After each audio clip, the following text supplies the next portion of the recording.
Welcome back, guys. This is Logan with West Desert Shooter in another episode of Reloading and Results. We are continuing on with our progress in our 7mm 08 project. This guy's an American Rifle Company action and chassis, and then we've got a Preece Precision made 7mm 08 barrel. It's got a CIP chamber. It's a 20-inch long barrel. It's got a 1-8 twist, and it's a heavy Palma contour threaded 5/8 24 on the end, which I've been shooting with my AB Suppressor 6-stack out on the end of it. So that's the quick rundown on the rifle. In our previous video, I did a powder profile on IMR 4895, this purple guy sitting over here. And I shot multiple bullets with it. I just wanted to see, hey, how does this thing like different bullets in the 7mm 08? Wanted to learn about the powder. On our final group with that, we shot a really awesome 4/10 of an inch group. And it was a 5-shot group, looked really good. The way we did that, we took our Barnes bullets and put them 20 thousandths off the lands on this chamber. So my question today is, do the Barnes just like to be shot 20 thousandths off the lands? So that's what our whole goal is. We're going to be shooting 3 different types of powder, and we're going to be shooting 10 shots of the same load repeatedly. So 10 shots of IMR 4895, 10 shots with Vihtavuori N540, 10 shots with H4350. They're going to be 2 5-shot groups with the same powder charge, same overall length, everything. I'm just shooting 2 groups with the same components because I think I get a lot more of a better idea of like, hey, did we get lucky here? Or does this thing actually like to shoot? So, like I say, I was really excited about how these Barnes 171 grain match burner bullets shot 20 thousandths off the lands from our previous trip. So what we did is we loaded up 10 more rounds loaded just like last time with IMR 4895 to find out how that goes. So we're gonna go out to the range and check out our shooting footage, see how everything goes there, and then we're gonna come back here and we're gonna talk about our data, what we collected, and show off our groups that we shot. Okay guys, back on the range with the 708. We've got the IMR 4895 up first. The gun is completely cold. I did not clean it since the last range trip either, so it's just cold bore shot. Our first group, we've already shot IMR 4895 before, so maybe we'll see what happens on a cold group with that, which we are going to see actually. And then we're going to follow that up with a second 5-shot group. Again, going to do 10 rounds for the velocity, 2 5-shot groups at the same load. I kind of like that. I think that it's very interesting to see the same components shot twice, and you get a better idea of what they're actually doing. So I'm very interested to see what the velocity info is going to be on these. As I probably talked about, my powder dispenser is being a pain in the ass, so we'll see what she does here. But I already know that these aren't going to be hot, so I can just go ahead, keep my face on the gun, lay down 2 groups, and see how she's running today.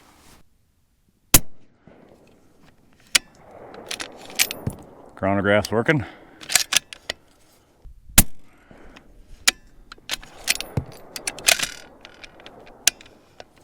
Those first 2 shots landed on top of each other.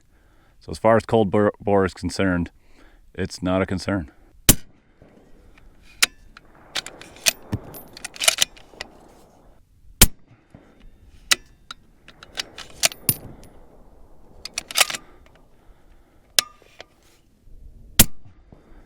Hell yes. That is such a great looking group down there. I was really trying not to screw it up either. So, that was our first 5. Let's move on to our second target. Man, that was awesome. All right, guys. That's the first time I've shot and seen 2 bullet holes on the paper. Usually it kind of like, when the mirage comes, it'll boil for a second, and then it'll kind of go away, and it'll boil for a second, and you can kind of, once you shoot enough, you can kind of see through it a little bit. Yeah, so how did our velocities turn out? Not horrible, not great. So we'll talk about that when we get back to the bench. But so far, man, that first group, wow. All right, guys, I had to go down range and look at that. And while I did, I walked down and back, and I let this little MagnetoSpeed rifle cool down the gun. It's a cool little guy. It's just a little fan. Slips down into the chamber. It's got a little power unit on it. And it just blows air through the bore. The most important aspect of that, for me at least, is keeping my can cool. Now, it's great to keep the rifle barrel cool as well, but Mostly I just want to eliminate mirage. So now my can is nice and cooled down. I got to go up there, take a picture and gloat a little bit to myself. And now we're going to try and shoot more tiny groups. We're moving on to Vihtavuori N540. This one's loaded up with 38 grains, same overall length. So I'm curious to see, is it the overall length that's giving us the success, or is it the powder giving us success? This should be interesting to see. I'm excited to see what this thing does next. We're definitely going to have to check our pressure on these guys. N540 is known to shoot really fast, so it's a high velocity powder. I think it's a double base, and I think the double base powders are what are more temperature sensitive. So we'll see what happens there long term. But hopefully we pick up more speed than our 4895. It's the same weight of powder in it. So should get some interesting comparisons here and see how she does. I don't have a lot of experience with N540, so interested to see how things go. Okay, N540, first shot.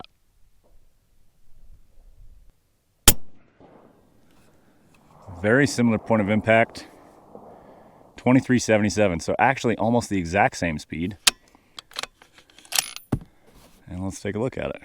Not surprising, the same velocity, should not have crazy pressure or anything like that. So that's a bit of a disappointment. I was hoping to pick up some speed with this powder, but maybe we'll get more consistency, maybe we'll get better accuracy. We will find out. Very consistent point of impact as well.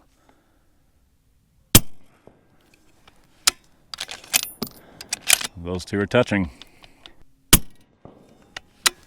Not quite as settled as I wanted to be on that one. That one went just a little left. Still touching though. Just wasn't quite on target how I wanted.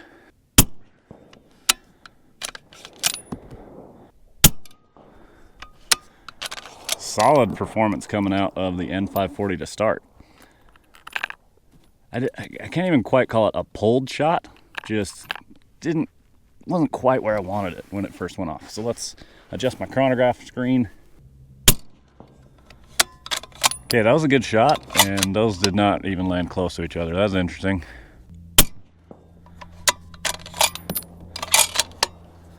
Target's wiggling from mirage. It's really hard to shoot a tiny group when their target's moving. Okay, not as pretty of a group. Interesting results there. And actually our SD did improve, so it started shooting more consistent on the back end. So that's good. Okay guys, I was switching in between rifles on this trip, so this gun should be nice and cool for its final groups here. And we are moving on to H4350, one of my longtime favorite powders. Gotta love it for the Creedmoor, and it's just got a stellar reputation for consistent velocities. So excited to see what it'll do here in the 708. And yeah, 171s should be just about right for this powder in this cartridge. So I'm interested to see what she does. Hopefully we get some good SDs here. That's what this powder is known for, is just consistent velocities. On this FX True Ballistic chronograph that I got from Utah Airguns, there's a couple screens you can select, and one of them shows like all your info, your averages, your standard deviations, your shot count, all that. And I like to shoot with that screen on, so that's what I keep messing with, because when you first power it up, it defaults to like your A screen, which just shows the velocity for each shot.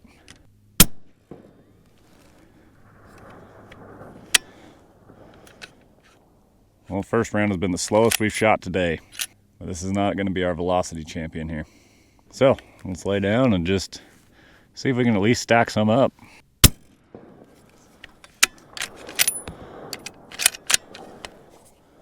This gun really likes this bullet loaded at this length.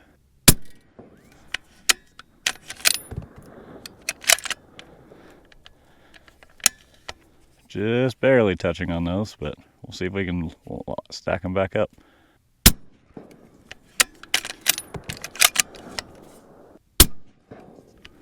Beautiful. What in the world happened to our velocity here, man? All of the good things I said about H4350 not coming together on this. That's weird. I don't even know what the pressure signs are on this gun. I haven't really pushed it hard enough to do that yet. So we may have to take some rounds out, start leaning on them a bit to see what happens, because everything looks very consistent. Nothing looks scary. It's all pretty. Everything's clean. You know, it's hard to tell exactly what is going on with this guy. But yeah, yikes. Velocity is not where we want it to be. Which that's what I mentioned about this chronograph. It's a bummer that you can't go back and check every shot. Otherwise, it'd be nice to do that so you can see, like, hey, did I have one weird one or something? So here we go. Let's try and shoot another good group. The first group was beautiful. So it's hard to bitch when it's stacking them up. Mirage came out of nowhere. There we go. Every time I'm about to shoot, it starts boiling again.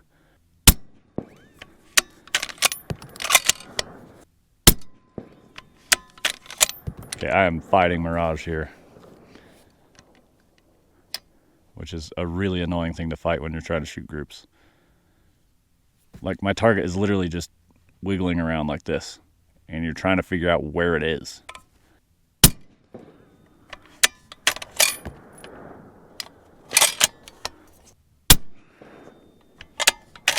Yeah, this group's not as pretty. We can blame it on Mirage. Yeah, that was not a good group. Which is funny to say that, because compared to some of my other guns, that is a good group. But I know this one can do it, and I know with these bullets it likes it. Because with our left group on H4350, we just shot a great group. So on the right side, when the Mirage kicked back in, it wasn't happening. I'm also fighting ground Mirage at this point too. The earth is warming up, and this target is the closest to the ground. So I'm looking through the worst part of it. That's the hard part with what I'm doing these days, is actually shooting prone off the ground. In my old videos, I always shot out of the bed of my truck, and you wouldn't fight as much Mirage doing that. So it's hard when you're down on the ground, but I like the being on the ground prone shooting. So just got to battle that out in the desert. Overall, though, how'd we do? Velocities look like ass. That sucks. All right, guys, overall had an excellent time on the range. I really enjoyed getting down behind the rifle and trying to shoot some small groups. On our H4350 group, on our last group, I was struggling with Mirage. That's when the gun was the hottest, and I just started fighting through it, trying to shoot a good group through Mirage. And I watched another one of my videos recently to see some of the data in that, and I mentioned trying to battle the Mirage there, and I shot a bad group, and I did on this trip as well. So I really need to remind myself, man, like, hey, if I'm battling Mirage, give up for 3 minutes, let the rifle cool down for a second, and then keep shooting to get our most accurate results of what these components can do together, right? Another thing I need to talk about is my RCBS Chargemaster Lite. I've had this thing a few years. I've never had any issues with it. And then all of a sudden, I ran it for this test series, and it was just going haywire. Like, something went wrong where the scale, I calibrated it 8 times probably. I kept powering it on and off, trying to get this thing to like actually reset. I unplugged it at one point, let it sit there for a minute, and then plugged it back in, and it just, something was off on that, and I don't know what it is. I've kind of aggressively tried to shake out whatever's in there without hurting the load cell and stuff. But I know that my powder pan weighs 80.3 grains, and it kept telling me that it weighed 81 grains. And then would throw a charge, and then like it would just act weird. So I had a secondary scale that I was double checking my loads with, and I went off the secondary scale instead of what the RCBS was saying. So I ended up having real troubles with that. I don't know what its deal was, which really sucks because I've had good luck with it up to this point. Don't know what it's about. So just wanted to throw that out there, that I had some issues while throwing some of these charges. So let's get to the velocities with our IMR 4895.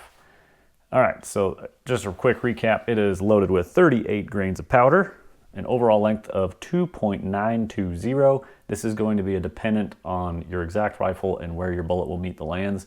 This is a CIP chamber, so it has a longer free bore than a SAMI spec chamber. So if you tried to load this to this overall length and you haven't checked in your gun, you could be causing yourself some real headaches here. So don't follow this, craft it for your own gun. That's my advice there.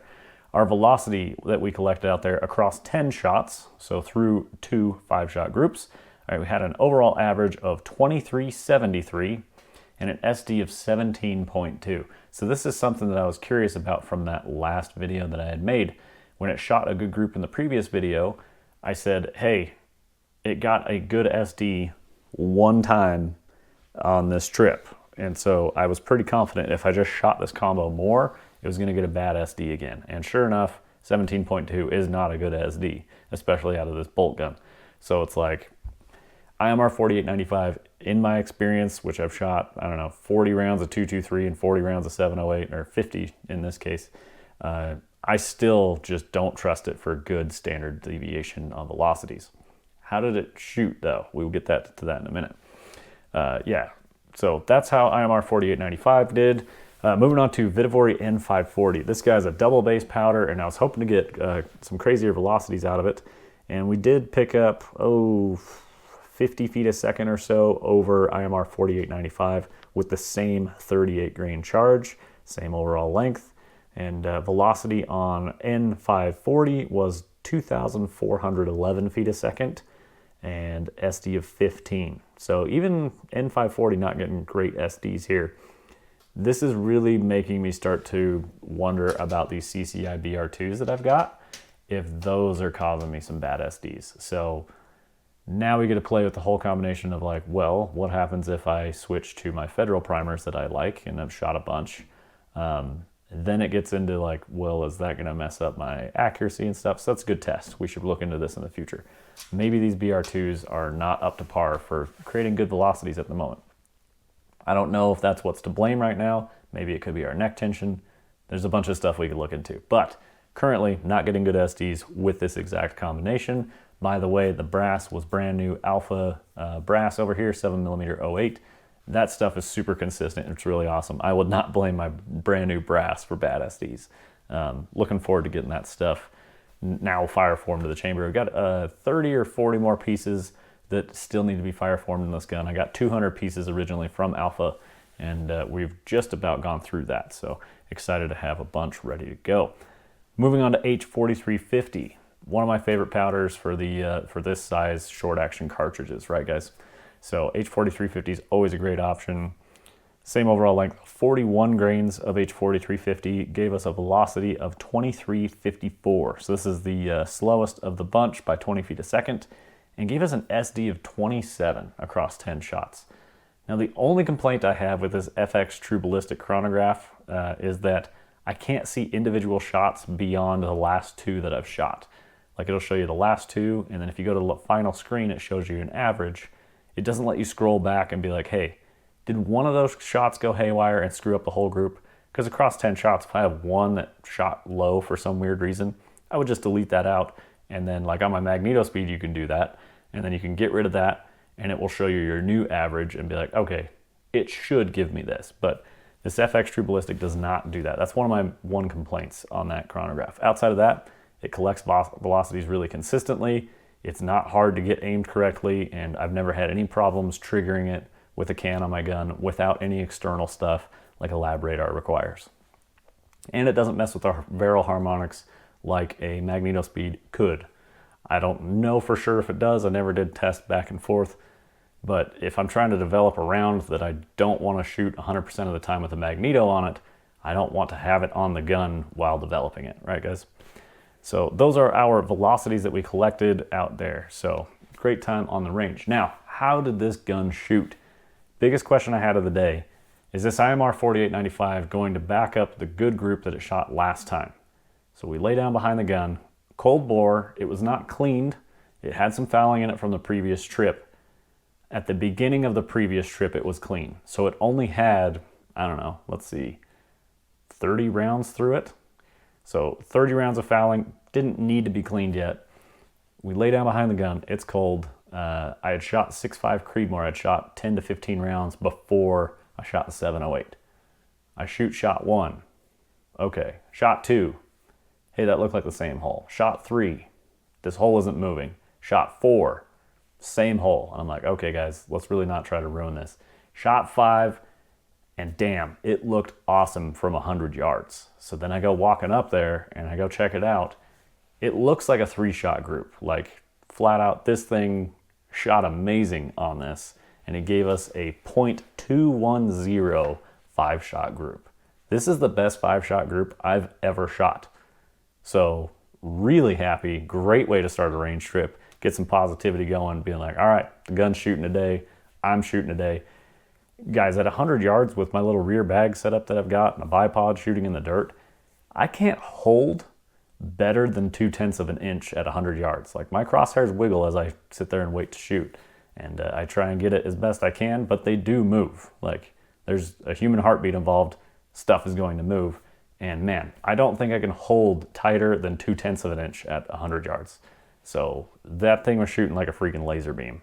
Really, really happy with that. I'm still happy with that, and it's been a few days.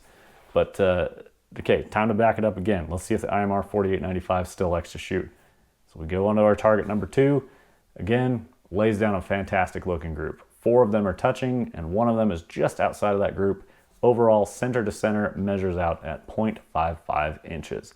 IMR 4895, I have now written down a pet load for this, being like, yo, if you want to shoot good groups, follow these instructions. IMR 4895, 38 grains, Barnes 171s, 2.920, alpha brass, BR2s, ta-da, you're going to shoot some good groups. You're not going to get good standard deviations, but you will shoot small bug holes at 100 yards. Really, really happy with this for a powder that I just picked up. This isn't like one I have a ton of experience with, and now I have some experience with it, and it's been positive. So I'm really glad that I picked up a single pound of it. Speaking of which, I went back to the store that I bought a pound of it from and got its sister. So it's part of the same lot. I have 2 pounds of this now that I can use for loads in the future. So really happy with IMR 4895. Shot good the first time, backed it up 2 more times. Now I know that this thing's gonna shoot. Moving on to N540. How did this guy go about? First group with the N540, lay down, shoot the gun. Great looking group here. 4 of them touching, 1 outlier, gave us a 0.62 inch group. Not a bad start for N540. I was a little disappointed in the velocities, although it is 50 feet a second faster than the second best powder, which is 4895. So can't really complain. It did get the highest velocity of the day. It just wasn't quite moving how I wanted, but it was just, you know, a single charge I picked out of the book. Maybe I could push that a little bit harder in the future, pick up a little bit more velocity. I haven't shot anything in the 2500 range with a 171 match burner with a 20-inch barrel. I don't know if that's possible or not. I think it is. I just need to lean on these a little bit more. I've been pretty conservative in the powder charges that I've been choosing, so hopefully we can see a little more speed in the future.